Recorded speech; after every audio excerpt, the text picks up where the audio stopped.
Most people visit the well at dawn or dusk when the air is cool. But she came at noon. Under the brutal, unforgiving heat of the midday sun, she carried her jar, not because she liked the heat, but because she couldn't stand the cold stares of her neighbors. She was hiding in plain sight. Are you doing the same? Carrying a burden at high noon so no one sees your struggle? Welcome to Koramita. Today we meet the woman who tried to hide her thirst, only to find the one who created the water. You're drinking from the wrong well. We all have them. For her, it was a string of broken relationships, 5 husbands, and the current one wasn't hers. For you, it might be the well of career success, the well of social media validation, or the well of a secret habit. We go back to these wells every day, lowering our buckets, hoping that this time the water will finally take away the ache in our souls. But by 2 p.m., we are thirsty again. Why? Because you cannot satisfy a spiritual thirst with a physical solution. Then she sees him, a Jewish man sitting at a Samaritan well. In that culture, this was a collision of 2 worlds that should never touch. She tries to keep it religious. She starts talking about mountains and traditions. Isn't that what we do? When God gets too close to our hearts, we start talking about religion. We talk about church doctrine or political views to keep him at a distance.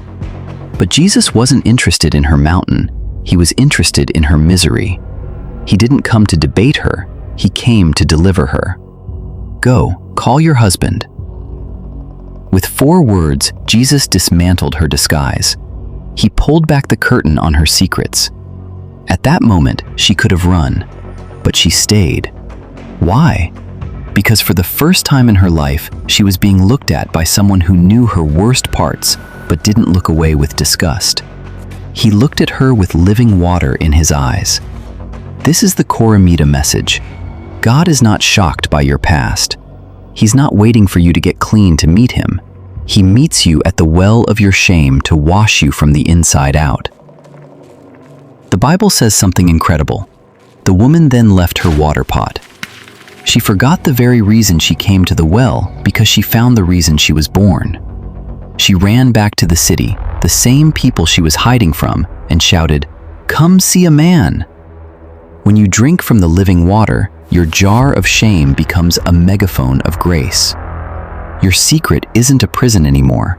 It's a testimony. Stop chasing the things that leave you empty. The digital reformation is about bringing this ancient, life-giving truth into the palm of every hand. You don't have to hide in the midday sun anymore. My name is Koramita. If you are thirsty for a purpose that actually lasts, subscribe. Join us at the well. Leave a comment saying, "I'm drinking new water." Find your purpose. Find your peace. See you in the next video.